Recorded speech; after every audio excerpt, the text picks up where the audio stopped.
Clip number 501۔ اس clip میں آپ قرآن پاک کی سورہ یونس کی آیت نمبر 83 سے 86 تک کی تلاوت، ترجمہ اور تفسیر قرآن صراط الجنان سماعت فرمائیں گے۔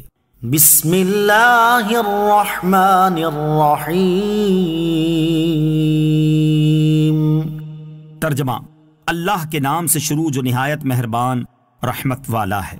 فما آمن لموسى إلا ذرية من قومه على خوف من فرعون وملئهم أن يفتنهم وَإِنَّ فِرْعَوْنَ لَعَالٍ فِي الْأَرْضِ وَإِنَّهُ لَمِنَ الْمُسْرِفِينَ۔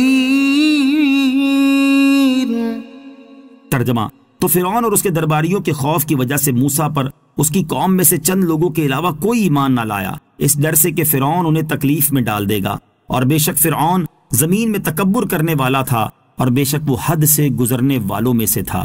فما آمن لموسى، تو موسیٰ پر ایمان نہ لائے۔ اس آیت میں نبی کریم علیہ الصلوۃ والسلام کو تسلی دی گئی ہے، کیونکہ آپ لوگوں کے ایمان لانے کے لیے بہت کوشش فرماتے تھے اور لوگوں کے اعراض کرنے کی وجہ سے مغموم ہوتے تھے۔ آپ علیہ الصلوۃ والسلام کی تسکین کے لیے فرمایا گیا کہ باوجود یہ کہ حضرت موسیٰ علیہ الصلوۃ والسلام نے اتنا بڑا معجزہ دکھایا، پھر بھی تھوڑے لوگوں نے ایمان قبول کیا۔ ایسی حالتیں انبیاء کرام علیہ الصلوۃ والسلام کو پیش آتی رہی ہیں، آپ اپنی امت کے اعراض سے رنجیدہ نہ ہوں۔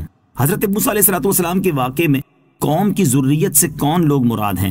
اس آیت میں قوم کی ذریت سے کون لوگ مراد ہیں، اس بارے میں مفسرین کے دو قول ہیں۔ ایک قول یہ ہے کہ من قومہ میں جو ضمیر ہے وہ تو حضرت موسیٰ علیہ الصلوۃ والسلام کی طرف لوٹ رہی ہے، اس صورت میں قوم کی ذریت سے بنی اسرائیل مراد ہوں گے جن کی اولاد مصر میں آپ کے ساتھ تھی۔ اور ایک قول یہ ہے کہ اس سے وہ لوگ مراد ہیں جو فرعون کے قتل سے بچ رہے تھے، کیونکہ جب بنی اسرائیل کے لڑکے فرعون کے حکم سے قتل کیے جاتے تھے تو بنی اسرائیل کی بعض عورتیں جو قوم فرعون کی عورتوں کے ساتھ کچھ رسم و راہ رکھتی تھیں، وہ جب بچہ جنتی تو اس کی جان کے اندیشے سے وہ بچہ فرعونی قوم کی عورتوں کو دے ڈالتی۔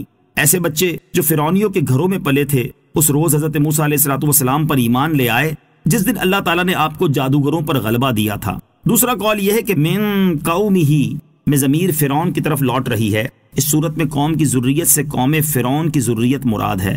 حضرت عبداللہ ابن عباس رضی اللہ تعالیٰ عنہما سے مروی ہے کہ وہ قوم فرعون کے تھوڑے لوگ تھے جو ایمان لائے۔ بندے کا حد میں رہنا اللہ تعالیٰ کی نعمت ہے۔ فرعون کے بارے میں فرمایا کہ وہ متکبر تھا کیونکہ وہ خود کو خدا کہتا تھا، اور اس سے بڑھ کر کیا تکبر ہو سکتا ہے۔ نیز فرعون کو حد سے بڑھنے والا کہا گیا کیونکہ اس نے بندہ ہو کر بندگی کی حد سے گزرنے کی کوشش کی اور الوہیت کا مدعی ہو گیا۔ اس سے معلوم ہوا کہ حد میں رہنا اللہ تعالیٰ کی بڑی نعمت ہے۔ پانی حد سے بڑھ جائے تو طوفان بن جاتا ہے، اور آدمی حد سے بڑھ جائے تو شیطان بن جاتا ہے۔ وقال موسى يا قوم إن كنتم آمنتم بالله فعليه توكلوا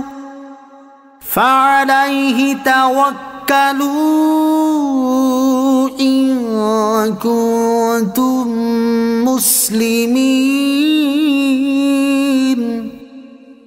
فقالوا على الله توكلنا ربنا لا تجعلنا فتنة للقوم الظالمين وَنَجِّنَا بِرَحْمَتِكَ مِنَ الْقَوْمِ الْكَافِرِينَ۔ ترجمہ، اور موسیٰ نے کہا اے میری قوم، اگر تم اللہ پر ایمان لائے ہو، اگر تم مسلمان ہو تو اسی پر بھروسہ کرو۔